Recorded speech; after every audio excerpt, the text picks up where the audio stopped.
I think most neutral fans who watched this game felt like this was a good game for both teams. Baltimore gets a much needed win, and Cleveland, while they don't get the win, they show the world that they're legit. That's what most neutral fans thought. Cleveland Browns fans, they're tired of it. They're tired of moral victories. They are. Ask them. Which I find interesting. And I think it makes some sense, you know? I mean, for Cleveland, they're basically the little brother. In a weird sort of way, even though they were the Baltimore Ravens. The Baltimore Ravens was the team that got taken from them, and a lot of the fans still remember that. It was only 25 years ago. It's not that long ago.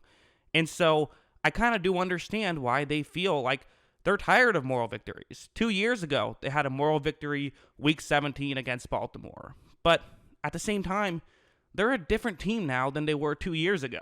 They're not going to hire Freddie Kitchens next year. They have Kevin Stefanski, a good head coach. Yes, Cleveland has been in a really just a dumpster fire for the past several years, but this game proved to the neutral fans that they're not that. And maybe that's not perfect. Maybe that's not what you want just yet. I mean, Browns fans, you're going to want a championship eventually, or at least a playoff berth, and they still don't have that, where they probably would if they won against Baltimore. But I just think this was such a good performance from both of these two teams, and I do think that it shows that they're both legit. I really do, and I want to talk about Cleveland first, what they did well, and maybe some things they did not so well early on, and honestly, it started off with a lot of razzle-dazzle. Like, it doesn't get much more creative than this. What's going to happen is that first, Mayfield is just going to throw the ball to his right, which is where Landry is going to go back and make the catch. And of course, he used to play quarterback. He's thrown the ball in the NFL before. So, you know, really for Baltimore, they wouldn't be shocked to see Landry throw the football. He's done it before. And they have a couple receivers who are going to go out and block for Landry. They have another receiver who's going to run over the middle. And Baltimore is going to assume that's what the play is supposed to be. It's essentially just better play action because Mayfield has already thrown the football, but he's thrown it backwards, so it won't matter, and they can throw it again. Of course, that's only half of the play. Then what they do is actually have all but one of their offensive linemen roll out to Mayfield's left, and then they're going to have their halfback also go there, and then Landry throws it to Chubb. Chubb runs forward. They pick up yards that way. It's a clever idea. So Baker takes the snap. He throws a backwards pass to Landry. And look at Mayfield. He's literally pointing his finger up saying throw it deep. But he doesn't actually want Landry to throw it deep, of course. They are faking a trick play. A little bit later on, what you're going to see is something else. The tight end that Landry could have thrown it to, that again, they're trying to fake as though he's going to, is also going to put his hand up just to try and help sell this play. You look at Landry, though, and the pressure has gotten to him, which makes some sense. You have two wide receivers blocking for him. It's not necessarily going to be an ideal situation, but he can still get the ball over to Chubb right here. He takes the hit, but gets the ball over, and they're able to pick up 12 yards and a first down. Nothing crazy, but a first down is a first down. They had some success on screenplays as well, like this one. It's going to be a tight end screen, naturally, but what really makes it work is that you're really just going to have your right guard go out and block the one linebacker who is to Mayfield's right, which is towards the bottom of the screen. And then for Cleveland, they have a play action, which can sort of get the other linebacker out of position, which makes sense. Then you can simply just flip it to your tight end. Tight end is going to start off blocking, but then he's going to basically purposely lose so that there is going to be pressure. But once the pressure starts, Mayfield just throws it over the pressure, hits his man. They pick up yards. And as you see, Mayfield does fake the handoff. He's able to get the ball to Njoku, who is then able to make the catch and pick up a good gain once again. So it's just little plays like that, getting the ball down the field. If you can't necessarily play better than your opposing defense, which Baltimore has a good defense. Cleveland doesn't know if they'll be able to just win their one-on-one matchups, but they do know they can outsmart them, and they were doing a great job of doing that early on. This next one is what you saw a lot of early on in this game, play-action rollouts. Cleveland loves to do this. You see this in any Browns game where Mayfield fakes a handoff to his left, he then runs out to his right, and you have three receivers who are running routes that could potentially get open in this situation. It's going against man coverage, so the play action doesn't really matter too much. Really what it matters is just to get Mayfield time more than to get players out of position since it is man coverage. But these routes can all work well against man. Like as you see, Mayfield fakes the handoff, and when he is able to roll out, he's able to get a player wide open just because those routes work well against man coverage. Baltimore did find a way to slow it down. Like on this one, what they're going to do to slow it down is to not play man coverage, but instead to play zone and to just be very patient and to not make your decisions too quickly. Just know a rollout could be coming. Like, it's a very similar idea on this play. The only difference is it's to Mayfield's left instead of his right, which is actually a pretty significant difference because it's just more difficult to make a throw if you're a right-handed quarterback going to your left than it is going to your right. Especially when it's Baker Mayfield who's throwing the ball, and he's so good at throwing when he's moving to his right. He can do it okay to his left, but really he's great at it going to his right. But of course, you can't just go to the same side of the field every time. You do have to be able to fool your opposing team to some degree if you're relying on deception to get ahead. So Mayfield fakes the handoff. Again, he is able to get time, but he has less time here. This was a good job by Baltimore of sort of pressuring him.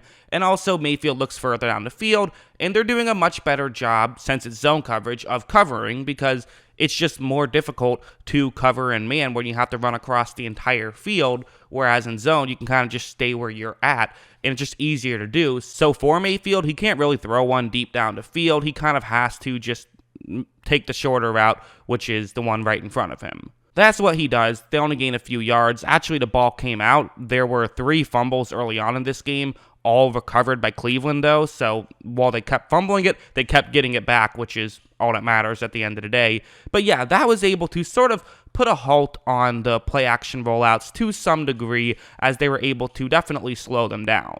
This play was a huge play in the game. This is late in the first quarter, and it's a 7-7 game, 4th down and 4, and Cleveland is going to go for it here, which you could consider kicking a field goal. It's a 50-yard field goal, but A, they have Cody Parkey, so not exactly automatic, and B, they just trust their offense, and they know this is probably going to be a high-scoring game, so they're going to go for it. It's man coverage, and they're going up against, it's a cover 1 man to be exact, cover 1 hole, and they have a receiver running a quick slant route.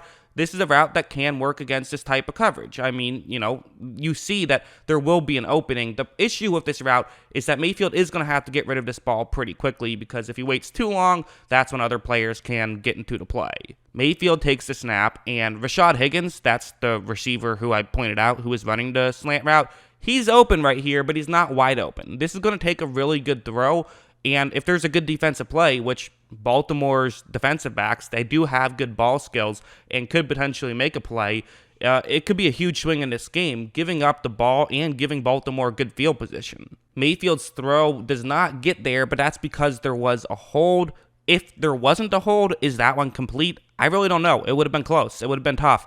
But it doesn't matter because Baltimore committed a penalty and you get the first down regardless. The running game was also really good for Cleveland, as it has been all season. Like on this play, what's going to happen is that there's going to be a double team. That's the main thing to look at is you have a double team with the nose tackle. Then you're going to have a player run up and block 40. You have a fullback. He blocks 58.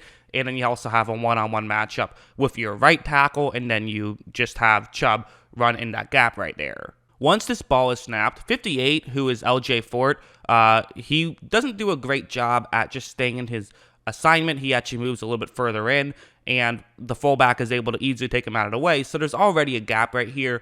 A little bit of it was Baltimore not being great, but also, I mean, just look at this running lane for Chubb. This is just too easy. Just about any running back in the NFL or in college or in high school would have scored a touchdown on this play with that running lane. So especially Nick Chubb is obviously going to score here. He is going to be able to get in. He speeds up and makes sure he gets a touchdown. Maybe potentially a lesser back would have only gotten, inside the 5, but still just a great running lane. That's only one play.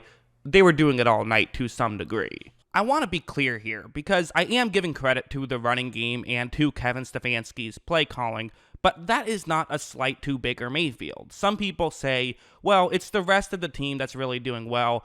I mean, Mayfield, he's fine, but he's just a system quarterback. For one thing, I think that's just a ridiculous thing to say, because it's really hard to be a system quarterback. It's really hard to just play well within a system, let alone just playing well overall. But I think it's especially ridiculous because Baker Mayfield had some incredible throws on Monday night. Like, this one was a great one, where just to set the stage a little, it's midway through the second quarter, Cleveland is down 7, and what they're doing is they're going up against a cover 3 zone that Baltimore is in. And so, just think about it. There's going to be one defensive back who's in charge of covering the top left-hand corner of the screen, which is to Mayfield's right further deep. So Cleveland has 2 players who are going to kind of get into that area, a tight end who runs just underneath, and then a wide receiver who's going to run over the top. And basically the hope is that, he can't cover both of those spots at once. So as long as the safety who is deep over the middle of the field doesn't read this play and break to Mayfield's right to be able to make the play, there's a chance that somebody could get open.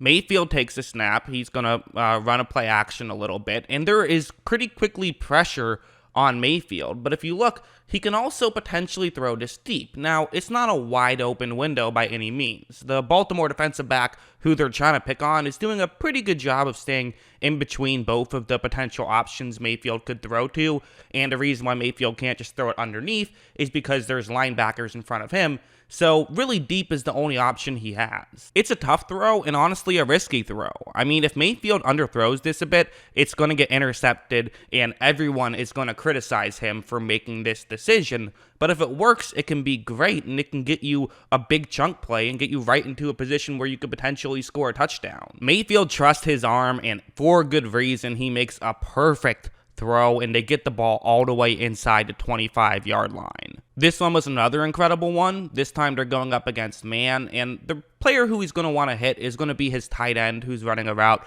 that's going to get to his right. Part of this is because there is going to be pressure pretty quickly. Like, watch, as you see, there definitely is pressure, and Mayfield loves to scramble to his right, so that's what he's doing. And again, there's a reason for it, because he has plenty of time now. He's great at throwing on the run, and even though there isn't a huge window, he trusts his arm to make these types of throws, and for good reason, because this one actually isn't even a dangerous throw. The chances are it's either going to be caught or falling complete. Mayfield makes a really good throw on the run, really a perfect throw on the run, and they're able to get another chunk play to David Njoku just like that. So this play would happen later on in the exact same drive, where it's going to be a 3rd down and 1 right here. And for Baltimore, they're making sure that they can try and stop Cleveland right here on this play, where they're going to have no safeties deep. They're trying to get an immediate stop right here. The reality is, even if they got a stop, it would be 4th down and 1. Cleveland probably would have still gone for it. But they don't have to worry about that too much, because Cleveland has the perfect concept here. And they're actually going to take a chance, which I think is because they probably would have gone for it on 4th and 1, and they trust they can get 1 yard. But they're saying, hey, let's see if we can get a touchdown here. Hunt is going to run a route where he just starts off as though he's running a simple flat route, which is pretty common in short yardage situations, and so it makes sense that Baltimore would believe that that could be happening. Mayfield takes the snap, and you see that LJ Fort, once again, he's actually playing this one really well, where he believes it's going to be a flat route, and he's doing a good job of getting in a position where if Mayfield decided to make this throw, it probably would be incomplete and could even potentially be a pick 6 if he made a good enough jump on it. In this situation, if it was just a flat route, Mayfield would not be making this throw. But Hunt then is able to cut up field. He gets open. Mayfield makes a perfect throw. They don't quite get the touchdown, but they get inside the 5, and that would set up a touchdown. So yeah, great start for Cleveland really as a whole. The only issue, and the reason why they're going to be trailing, is because they're going up against the reigning MVP.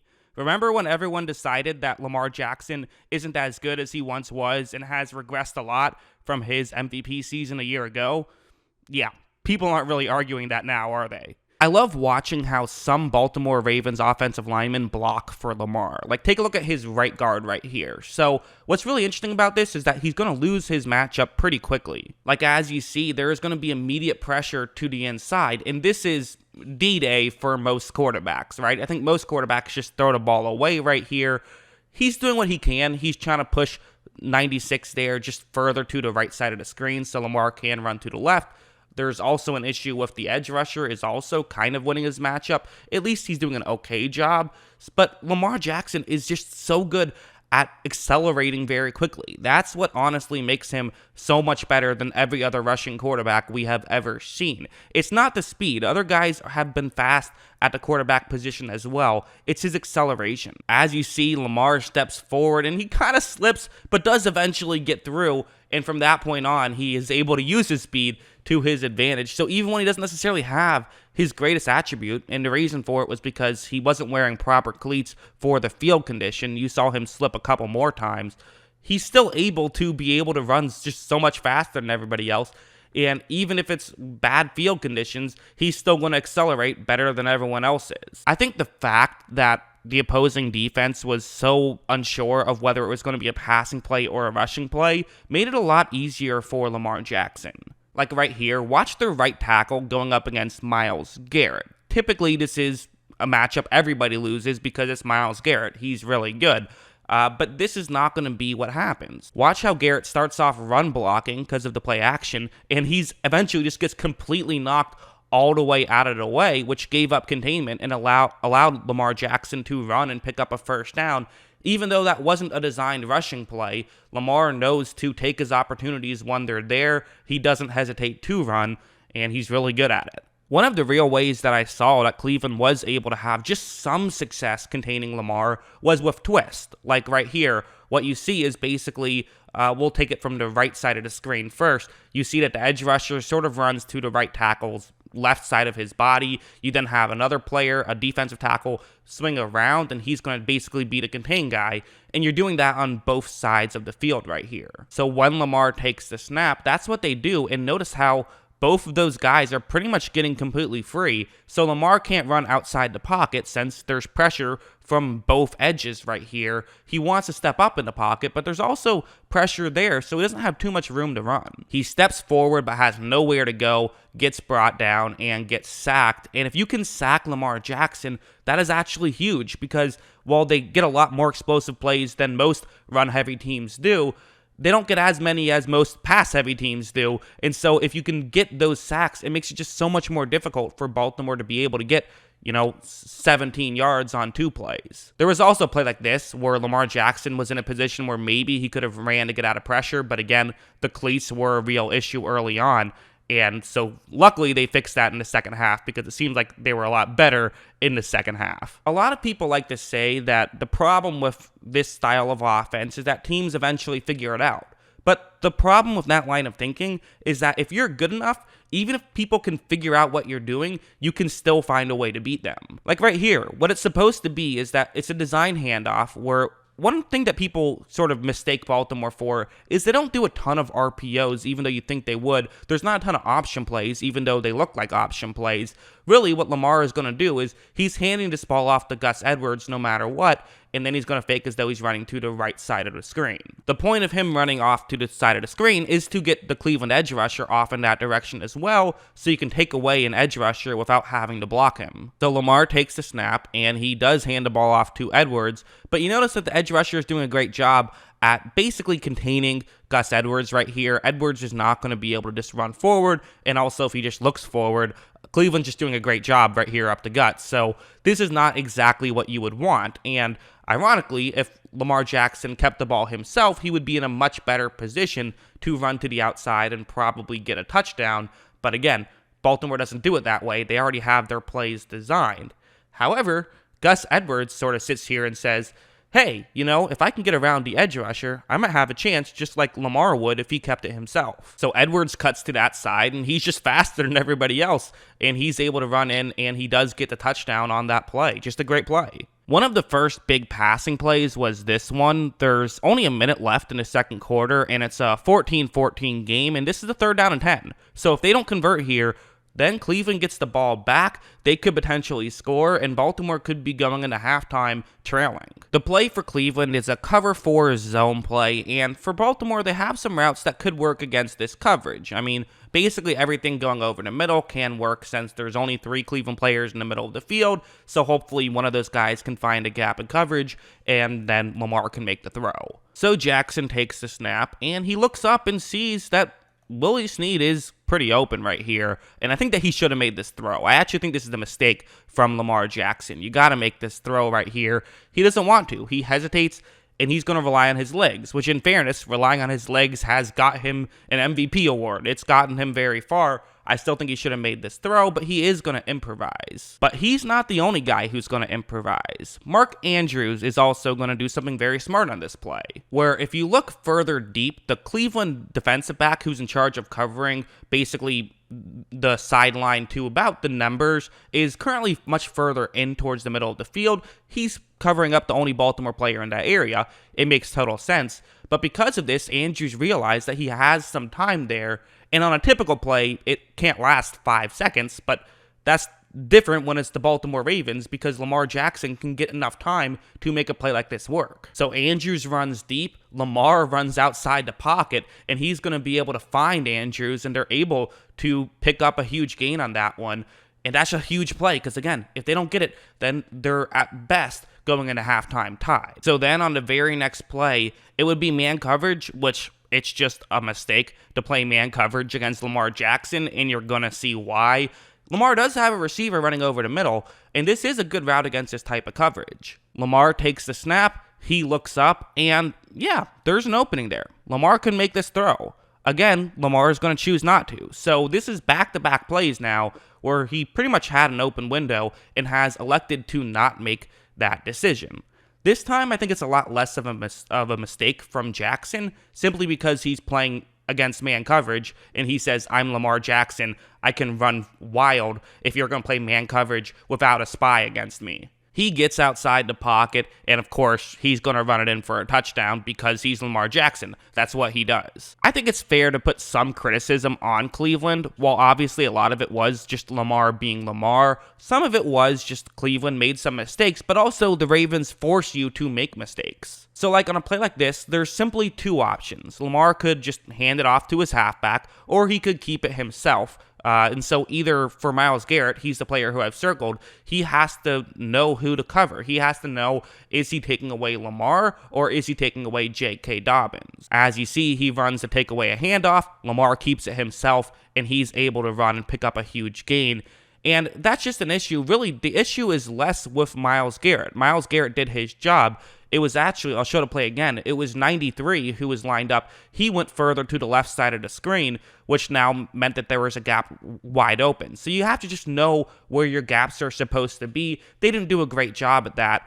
It wasn't a horrible job either, but the Ravens, if you give them an inch, they're going to take a mile. If I have to critique one thing about Baltimore in their first half performance, I would say that they probably could have ran a bit more play action. They did a little bit, and I just think play action can work so well with the Ravens, especially because they have Lamar Jackson. So even when he fakes a handoff, the opposing team still doesn't know if he's going to be throwing it or running it. So it makes it just that much more difficult. But like this one was a very simple one. It's again quarters coverage, and they just have a receiver running over the middle, and you run play action. This is as simple as it gets, really. And once this play starts, Lamar fakes the handoff, he throws one over the middle, they get an easy first down. I thought they could have done that a bit more, but still, when they did it, it was effective. I want to now go ahead to this point. So at this point, it is a 28-20 football game. There is 5 minutes left in the third quarter. So clearly, Baltimore is in a good spot here. It's a second down and 12, and Cleveland is in a cover 3 zone, and that's good for Baltimore. They have a route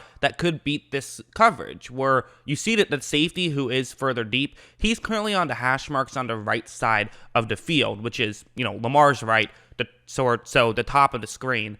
And you look at where the ball is getting snapped, it's getting snapped on the hash marks to Lamar's left. So this means that the safety might not be able to pick up this route as he would if the route was on the other side of the field. So once this play starts, you're going to notice, this is an opportunity right here. This really is. There are two players that Lamar is going to have to throw it in between, but he can do that, and Lamar has a big arm.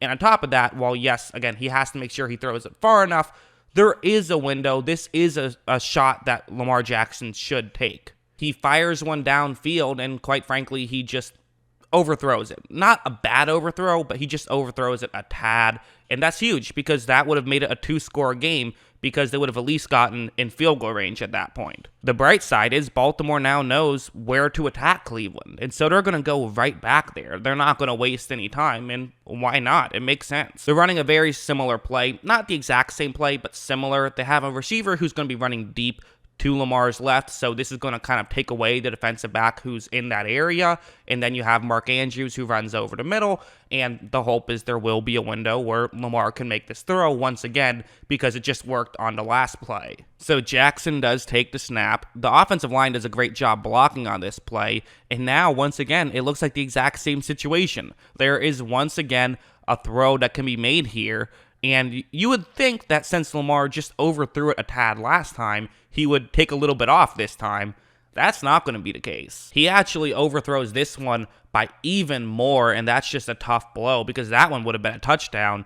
And instead, they have to give the ball back to Cleveland up 8, where Cleveland could potentially tie this football game. That's just a big swing in the game. If we want to talk about narratives and the stories that would be at play the next morning had certain things gone differently, for Lamar Jackson, those throws were exactly feeding into the haters' narratives of he's a great runner, he can't throw the football. He had back-to-back bad throws.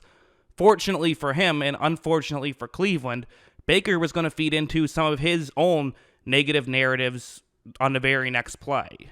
So while Baker got a lot of criticism for this interception, it was actually a really good disguise from Baltimore where it's going to be a cover 3 zone blitz at the end of it, but it's a really good disguise. They are faking as though it's going to be a lot more pressure than it actually is. It looks like it's man coverage. It isn't, so I'm not blaming Baker Mayfield really too much for his pre-snap read, and he typically makes good pre-snap reads. This time he just got fooled, which is understandable given the circumstances. He sees that he has a receiver running a curl route, which against man coverage, it's good.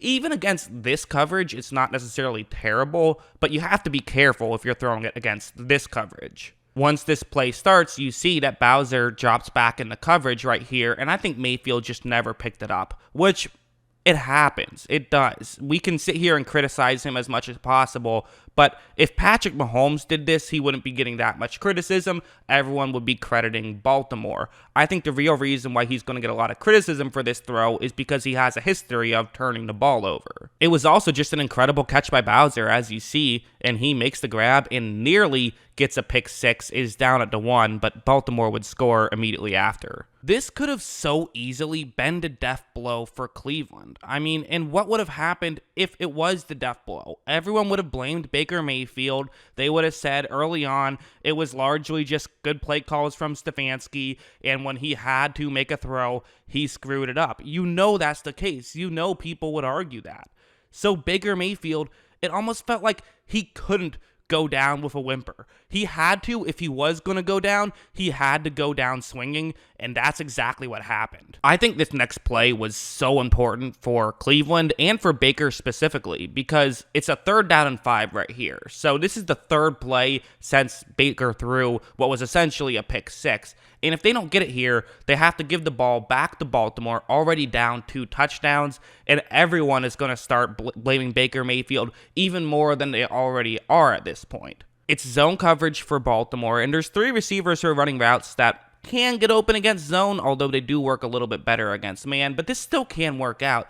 But really, it's not going to work out. Mayfield takes a snap, no one really gets open, but the plus side is that there definitely is a small running lane for Mayfield. He could decide to try and run for the first down. It's a 3rd down and 5, and it's difficult. Plus, it's zone coverage, meaning that Baltimore, their players over the middle of the field, will realize that Mayfield is running once he starts to run and could potentially run up and make a tackle. But Mayfield runs through anyways, dives forward, and just gets the first down. It was very close. It didn't matter at the end of the day because there was a penalty that kind of negated it, but I still think this is a gutsy play from Mayfield. He made sure he got this first down because he knew they could not give the ball back to Baltimore, and I don't think they go for it if it was an incompletion, per se, because I think that 4th down and 5, you don't want to go down 3 scores. I think they punt it back to Baltimore, and I think that would have been a very bad thing for Cleveland. Then Cleveland would start taking advantage of some of Baltimore's mistakes. Like on this one, this was a great example. We're talking about a huge play. This is a 4th down and 4 right here. They're on their own side of the field, so if they don't get this play, they very well might lose this football game. I mean, they did end up losing the football game, but I mean they could have ended up getting blown out. Anyways, take a look at what happens. So this is going to be a cover 2 zone right here, but I've circled one of the players in particular because he's going to drop back into coverage. So they're faking as though it could be a blitz. Again, they're trying to disguise here, pretend like it could be man. It's not really going to work out too well. It definitely doesn't work out as well as their last disguise did. Largely because right when Mayfield takes the snap, notice those 2 Cleveland players. They both believe that they're supposed to be covering the same zone, meaning that there's another zone that's wide open, and Landry's about to get into that zone, which happens to be Mayfield's first read on this, and there's a section of the field that's just completely wide open, and clearly this was not supposed to happen for Baltimore. Landry makes the grab. He was wide open, so of course he did, and he's Jarvis Landry, so he picks up some more yards after the fact. Good job by Cleveland, though. You're taking advantage of your opponent's mistakes, and that's what you're supposed to do. I mean, let's be honest. The history of the Cleveland Browns is they're the guys who are making mistakes, or when their opponents do make mistakes, they don't take advantage. Well, now they are. This one was another one where they're currently outside the red zone, but there's a route that could get open. It's going to be a one-on-one matchup into the end zone, so Mayfield will look in that direction because it's a cover 1 man play. And Marcus Peters is actually going to fall down, as you see, but Mayfield is able to scramble around, and he does make this throw, and they get a touchdown. Again, taking advantage of your opponent's mistakes. That's an incredible play by Mayfield to just notice that while under pressure and being able to make that throw. That's just an incredible play, especially since there was extra pressure because Cleveland had a halfback just blocking on that play. Well, the player who was playing man against him rushed the passer because of that. So it was almost like a blitz, but despite that, Mayfield still found enough time and found an open man. And just like that, it's a 1-score game again. And it kind of calms the nerves to some degree. The Browns are not as concerned as they once were. There was also a big win for analytics fans right after this, where what's going to happen is that they're going to go for 2, which this makes sense numbers-wise. This essentially almost always makes sense to go for 2 when you're down by 8, and so that's what they're going to do here. It's man coverage, and Hunt is going to run a route that's going to get over the middle. This is not a terrible route against this coverage. It's nothing crazy, but what's really going to be interesting here is the player who's going to end up covering Hunt. It looks like he tries to rush the passer and create the initial contact with Hunt, but he's going to eventually lose him. Like, watch. Hunt initially picks up this blitz, but then he goes to run his route, and the player who was covering Hunt is now going to try and hit Baker Mayfield. The problem is that there's nobody back that can try and cover Hunt now at this point. The linebacker who's covering the middle of the field is much further to Mayfield's right, so Hunt is open. The issue is Mayfield has to make this throw immediately, so it's actually a lot more difficult than it might seem, even though there is a player wide open. So Mayfield's throw is too high and hard. Hunt can't corral it, but it still ends up in Donovan Peoples-Jones's hands, which is just, hey, sometimes it's better to be lucky than good. And also, that was a tough play for them to make, so I think in a weird way, you got to give credit to Cleveland. You really got to give credit to Peoples-Jones for just being aware in that situation, because a lot of guys wouldn't have been. Baltimore would then 3 and out, giving Cleveland the ball right back, where this time it wasn't necessarily taking advantage of mistakes or making some gutsy plays on their own. It was instead just taking what the defense would give them. Like on this one, it's a cover 3 zone blitz, and again, there's a disguise from Baltimore, where they're going to have a player blitz off the edge right here, which can work, but the issue is that Cleveland has the perfect way to counteract that, where they're going to have a receiver run over the middle, and then you simply just have another receiver run closer to the sideline. And so basically, Marlon Humphrey, he's the only corner who's currently in that area. He's going to also run further over the middle and further deep, meaning that now Mayfield can simply just hit his other receiver in that area, and there's no other Baltimore player who's close by, since the one who's supposed to be covering the flat in that area, which is sort of the middle of the field to Mayfield's left, he's going to have to really try and hurry to get over there, and it could be difficult for him to get there in time since he's currently just lined up further away. Mayfield takes the snap. He's able to very quickly make that throw, and, Baltimore, you tried your best to make a disguise right there, but at the end of the day, if there's nobody in the area, it doesn't matter what coverage you're running, there's going to be someone open. Or also something like this, where very similar play for Baltimore, but for Cleveland, they're just simply going to say, hey, let's just hit a receiver who's going to run a quick curl route 5 yards in that direction. Mayfield takes the snap. That's what he's going to do. Just make a quick throw. They get another first down. It's nothing crazy, but you're moving the ball down the field, and that's all you have to do. Then there was this play. So look at the situation. Cleveland is down 6 right here, but they're at the 5-yard line. So they have an opportunity to potentially go ahead, but it's 3rd down and 6. So they need to score on this play or score on a 4th down play.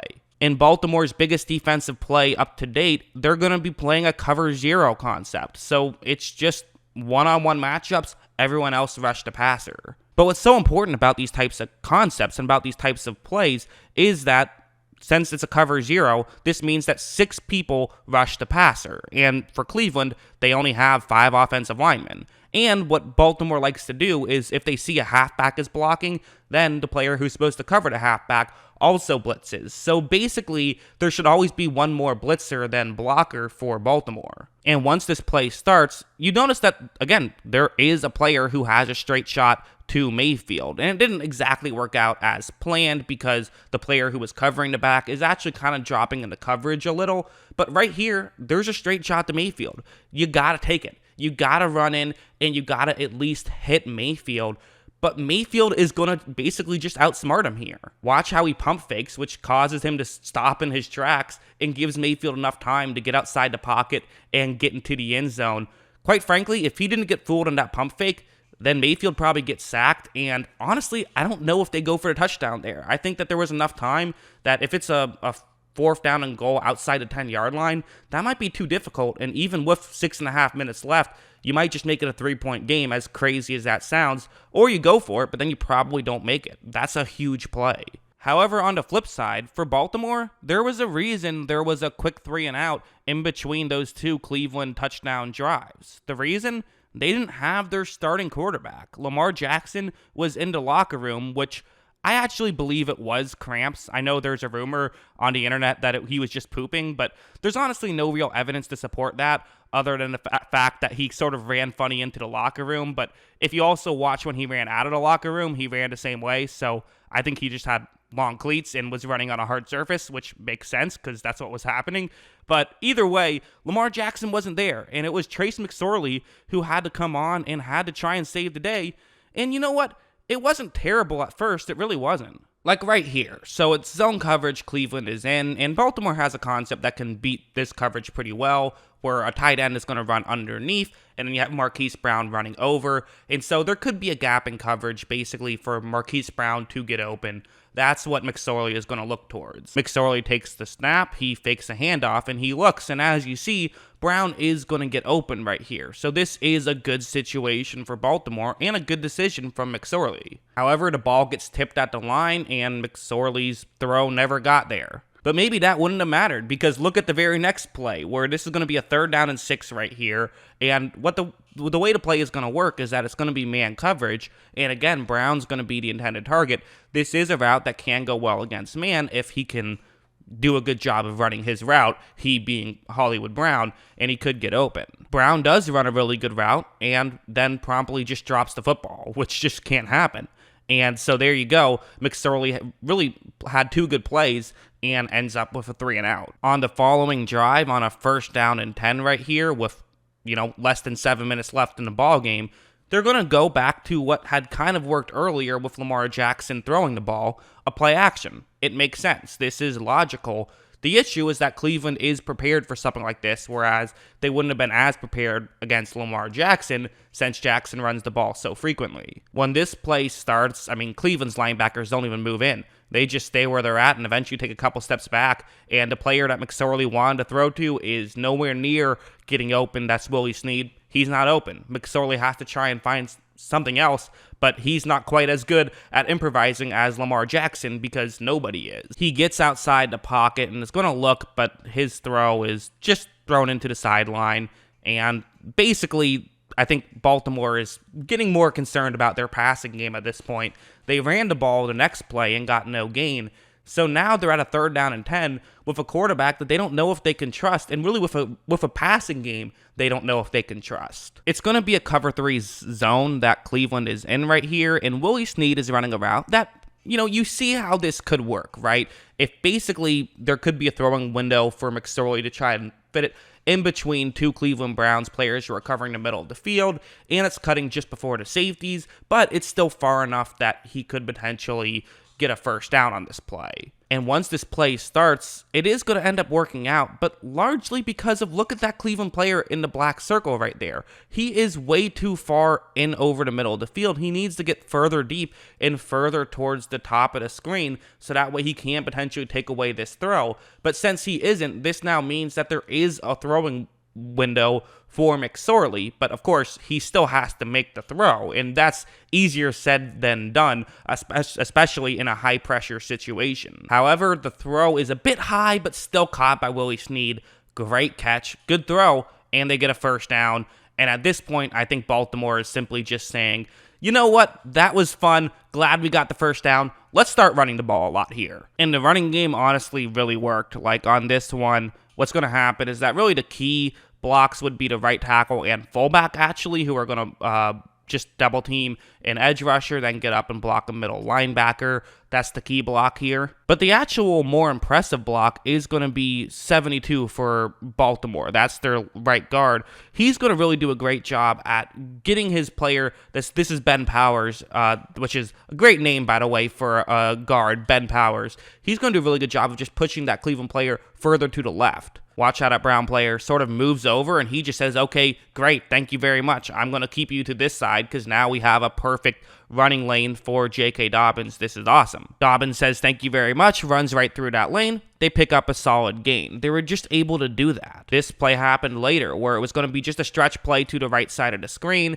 They do have a wide receiver who's running over to the right side of the screen who can block. That's Willie Snead, but he's actually going to block someone who's off screen. So the way that the edge is going to work for Baltimore is, again, they have a tackle and a fullback who are going to double team edge rusher right here, but then somebody gets off that double team to block 51, the linebacker in that area.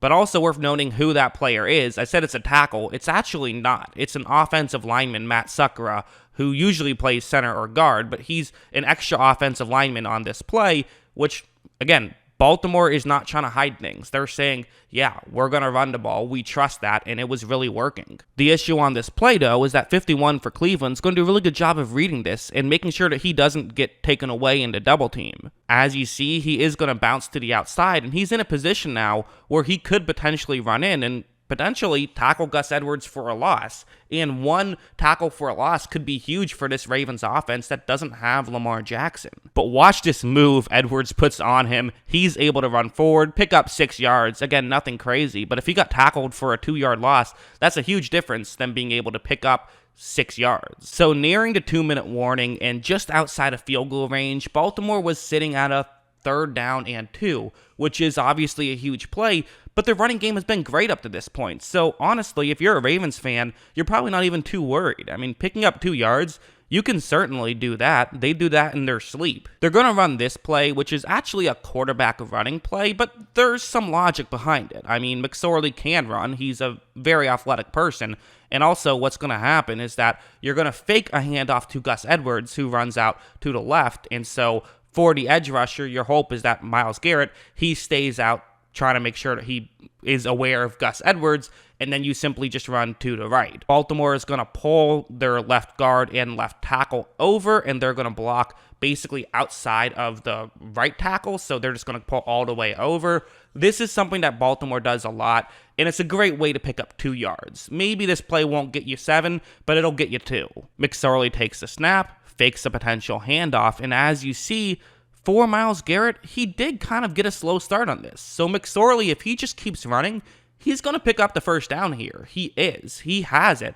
But for some reason, he just hesitates. He tries to cut back, slips on the grass, and hurts himself, which is bad for a number of reasons. Obviously, the first reason is it just sucks to see somebody get injured. I mean, it's very painful and can affect your life for several weeks, several months, maybe even longer. So it appears as though it's not as bad, so thank God for that. But that's the first reason. The second of which is that they didn't get the first down. They lost 3 yards. So instead of getting an obvious first down, now it's going to be 4th down and 5, which is just so much more difficult.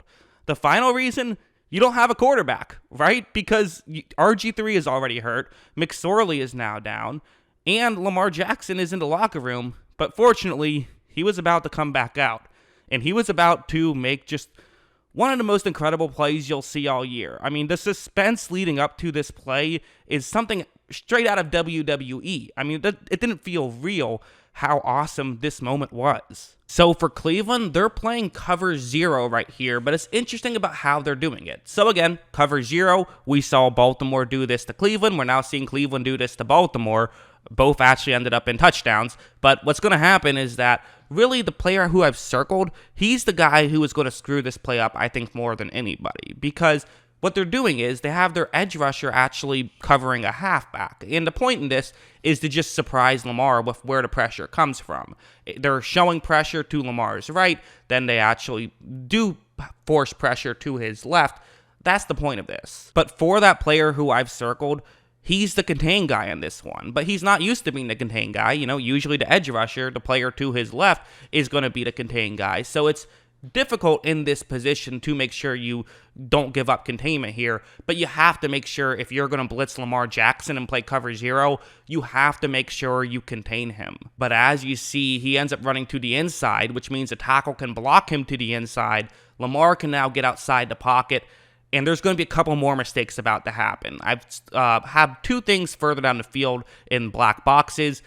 You're going to see that multiple Cleveland Browns defensive players are going to run into each other trying to cover Baltimore Ravens, which is also not ideal. Lamar continues running. He could pick up the first down rushing if he wants to, for sure. He also could throw it to one of the 4 Baltimore Ravens players who are open. There's literally one player who's getting covered here.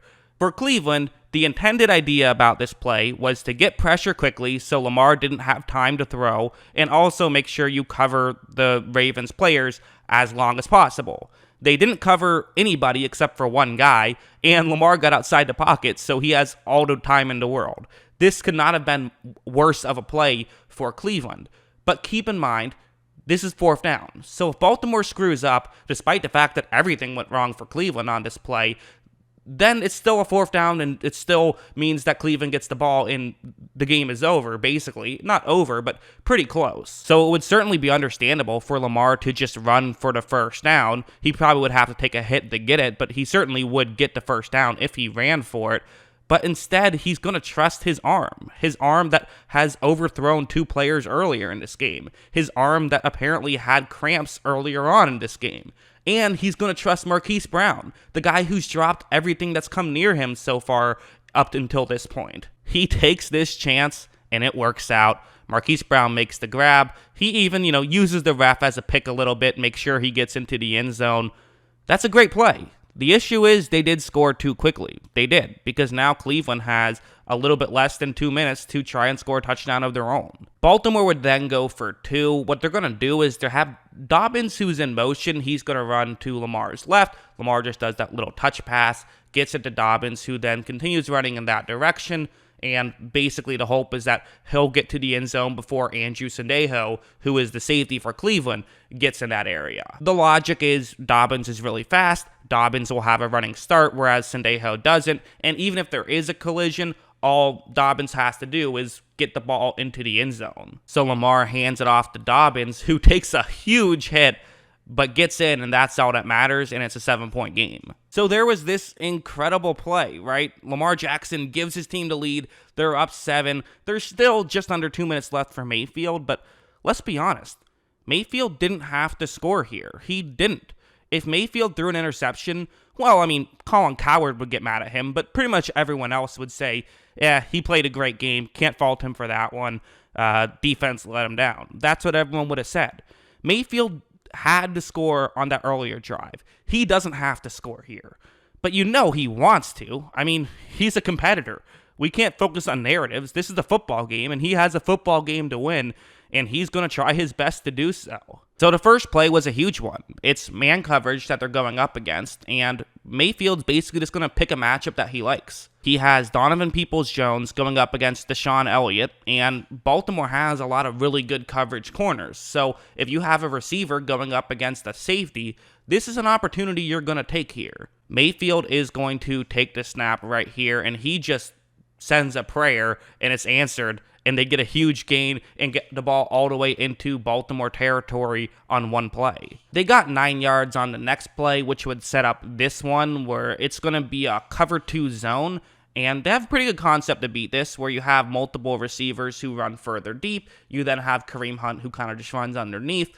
Typically, these plays don't go for a ton of yards, but you know it'll go for the first down. And Cleveland, they have plenty of time here. The time really isn't a factor for them at all. There's a minute and 38 seconds. They have all 3 of their timeouts. I mean, they're fine at this point. Baker takes the snap, and you see Hunt does get wide open because look at how far back those 2 Baltimore players are getting pushed. This is just understanding the coverage you're going up against and having a good concept to beat it, and that's what happened for Cleveland. But it got even better because once Mayfield hit Hunt, Hunt was able to run and pick up a lot of yards and get the ball just outside the 20-yard line, just like that. So then they would run this play, which again, it's against zone coverage. A receiver runs deep. You have Hunt run just underneath. And really, I think part of this idea is just, hey, let's get the ball in Hunt's hands because he's good in open space. So let's see if we can get him the ball. And also these concepts work. And he doesn't necessarily have to be a tremendous route runner to get open, but also he is a pretty good route runner for a halfback. So again, this play is going to start. And you see Hunt is wide open. Baltimore is staying further deep. They're trying to make sure they don't get beat over the top. But the issue with that is really the Cleveland Browns were just able to chip away and chip away and chip away. And they did that all fourth quarter. They're doing that again here. Hunt ends up making the grab and making a move to get around Marlon Humphrey. Gets all the way into the end zone for a touchdown. And just like that, Cleveland is tied the game. The only problem, you left 64 seconds on the clock, and now you have to worry about that guy. And I'm not talking about Lamar. I'm talking about Justin Tucker. I mean, he's ridiculous. He could probably kick a field goal from 100 yards away for the win if he had to. So now Lamar, he doesn't even have to worry too much. He just has to give Justin Tucker a chance, and let's be honest, he'll probably kick it through the uprights. So Baltimore would start off by doing essentially what Cleveland did to them, where they're going to just try and take what the defense gives you, run some concepts that can get you underneath routes, and get the ball into some playmakers' hands. For them, though, the playmaker they're going to use is Mark Andrews, which seems a bit odd to have your playmaker be a tight end, but Mark Andrews is actually really good in open space as well. I mean, you see similar concept, zone coverage, 2 players run deep, Andrews kind of just stops underneath and you just make a quick throw. This isn't Lamar's first read, but it's an option he knows is there and he will take if it's open. Jackson takes the snap. He looks further deep at first, but decides he doesn't want to make a throw deep and instead sees that Andrews is open. So it makes sense to make this throw. Nothing too crazy. It'll pick up 5 yards or so, which, hey, it's something. But also, once he hits Andrews, Andrews makes a move and picks up a lot more because he's Mark Andrews. That's what he does. They then ran this play where Cleveland is in man coverage, so Andrews is running a man coverage killer where it's a crossing route over the middle. It is a cover 1 hole play, which means that over the middle, Lamar is going to have to wait a little bit because there could be traffic, but eventually Andrews could get open. Again, Baltimore takes the snap, they look up, Andrews is open. Again, not wide open, but there's a clear throwing lane here for Lamar Jackson. This is the play that he can make, and so he's going to take this shot. Not only does he hit Andrews, which should have been expected, but it's a perfect throw where Andrews can catch and run, and they get the ball into Cleveland territory on that very play, and it was largely because of the good ball placement from Lamar. If Lamar doesn't place that one exactly where he did, then Andrews has to adjust to make the grab. He still probably makes the catch, but it probably leaves a good 7 yards off of that play. Baltimore called their last timeout, so there's 38 seconds left, but no timeouts left, and they want to see what they can do. They want to get the ball as far into Cleveland territory as possible, obviously, but of course, they're also well aware of who they have on the sideline. They have Justin Tucker, so just give him a chance. And honestly, I feel like Justin Tucker could make it from here, but, get some more yards ideally. They would run this play. No, I did not accidentally show the same play twice. This is the exact same play on defense. Very similar route on offense. It's Willie Snead running it this time instead of Mark Andrews, but similar route and the same coverage. So obviously we know how it works. Lamar takes a snap, again, is patient, eventually hits Willie Snead, and Willie Snead not able to get out of bounds. I think they kind of hoped he would have been able to get out of bounds, and because of that, Now Baltimore is going to have to hurry up and try to run another play. They don't spike it. They instead decide to run another play. This would be that very next play where you're currently at the 41-yard line. You'd like to gain some more yards. That's a 58-yard field goal, which is a bit tough. It's possible, but it's tough. Even for Justin Tucker, it's not very easy to do. And the concept they have is a pretty good concept. I like what they're doing here, where you basically have your fastest receiver, Marquise Brown. He runs a go route. You then have Andrews kind of run an out route in that direction. And basically the hope is that you get the ball in Andrews' hands, he can pick up a bunch of yards, and still get out of bounds and stop the clock so you have another play to run if you want to. But the issue is, honestly, Brown really didn't hustle that much on this route, and I also think Lamar could have waited a bit longer, but he wanted to get the ball off to Andrews, and because of that, they pick up a few yards but aren't able to get the first down, and Baltimore can't risk it at that point. They spike the ball, and they send it to Justin Tucker. Let's be honest. Did any of us think there was a chance Tucker was going to miss that field goal? He makes 55-yard field goals in his sleep. That was nothing. No one's been as consistent as he has. He's ridiculous. But yeah. So, great win for the Ravens. They needed this win. They really did. If they didn't win this game, they probably don't make the playoffs. And now that they won, they have a real shot because their schedule is pretty easy.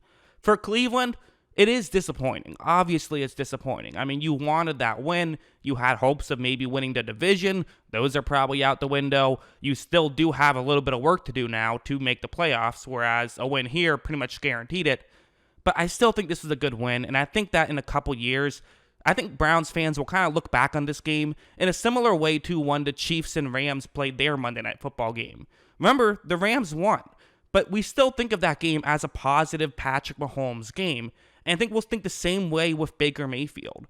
In 20 years maybe, when Baker Mayfield's still playing, with how long quarterbacks tend to play now, we might look back and say, oh yeah, remember that game? When we do top 10 Baker Mayfield games, this game will probably make that list. It really will. So I think this is a great game for both teams. I do understand the disappointment for Cleveland, and I understand the excitement for Baltimore, but I just think this was an incredible game, and it was the game of the year. I think so. What do you guys think? Let me know in the comments below. I always love hearing from you, and of course, as always, thanks for watching.